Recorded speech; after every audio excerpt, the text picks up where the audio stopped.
Hello, my name is Dan Johnson and welcome back to my channel. Today I'm going to be talking about the much anticipated Call Me Master box set, which is the Big Finish debut of the Spy Master as played by Sacha Dhawan. And it's very exciting this year generally because the 13th Doctor is making a presence in Big Finish. So we had the Fugitive Doctor last month and now we have Call Me Master. I'm also testing out a new microphone I bought for my birthday, hence why this weird block thing is here stretching out my t-shirt, and I'm hoping that I've got all the settings right. It's a much better microphone than the one I've been using before, so hopefully there'll be an improvement. This box set is called Inner Demons, and in this 3-episode box set we learn about the Master's psyche. He plays a lot of dress up, and we get to see him do some awful stuff to some good people.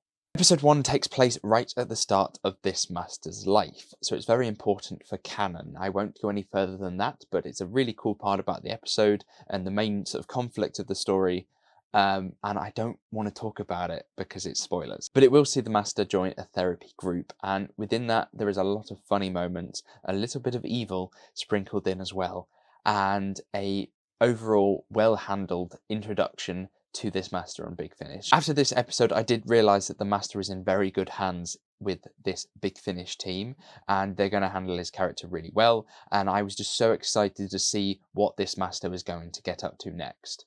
In episode 2, the Master takes part in a murder mystery at a theatre. It's a fun tale with lots of lovely lines. Seeing the Master sort of switch between this persona, this sort of Hercule Poirot kind of character, and then go back to himself is quite fun, and having those sort of moments of comedy with this Master is really good, because this Master does have really good comic timing, and I think that is due to Sacha Dhawan being so brilliant in this role. He's so good. He's just nailing the chaos and the evil and the fact that really you don't want any character to be left alone with him for longer than a minute, because you think that he might turn on a dime and kill them immediately.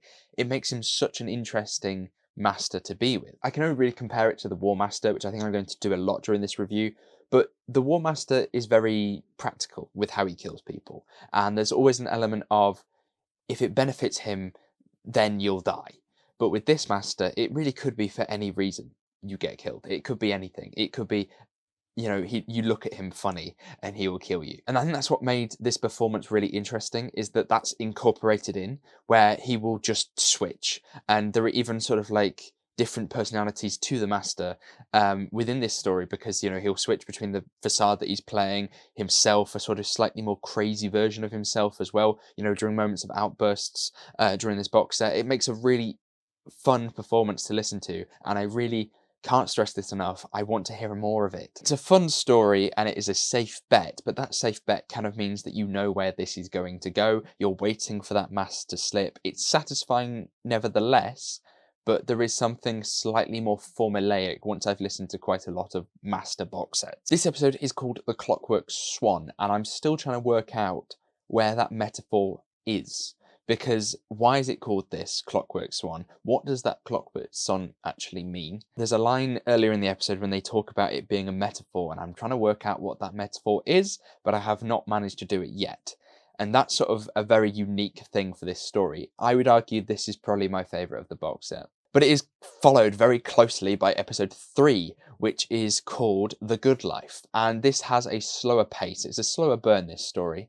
It is quite satisfying, but the scenes with the Master and his victim, Elta, they have so many scenes together in their dynamic of teacher and student, and I think they work really well, like because of what I've said before with the Master being able to sort of switch on a dime. You never know quite when he's going to turn. There's almost like the desire to kill within this Master that I really like, and it's also in the performance, so that when the Master is talking, you're kind of seeing him really want to do his evil doings, but it's not part of his plan yet, and they were some of the best scenes of the episode. So it's a little bit of a slow burn, but it's got a very rich element of world building and understanding how these things work.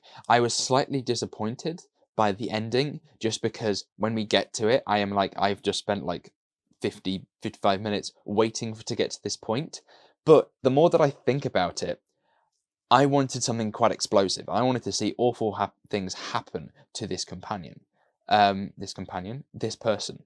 But in the end of the day, there is still that element of you know, your worlds will always be haunted by the master, so the master has always going to win. And I think that's a beautiful thing about this box set, is that each episode in some respect has the master win, and has it not necessarily be that he just kills everyone.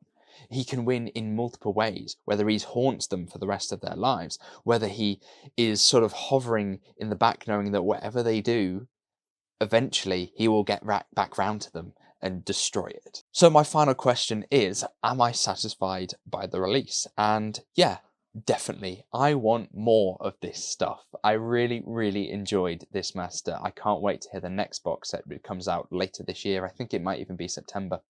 And just hearing this master on Big Finish is brilliant, because I absolutely adored him on the TV show.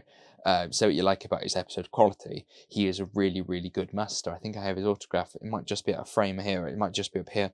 I loved this master from the start, and for this master to be given that life on Big Finish, where he can have his own stories, where he's not included with, you know, the Cybermen or whatever the monster of that week is, to have this master be the master and sort of get the treatment that Derek Jacobi did with his master is really, really nice. In the future, I would like this master to be given more of his own identity, though. I'm very worried that he will become like the War Master and sort of be a subordinate to that in terms of the stories that they tell. And I think with this master, you could do more chaos stories. You can have him destroy entire towns and not necessarily have this huge plan.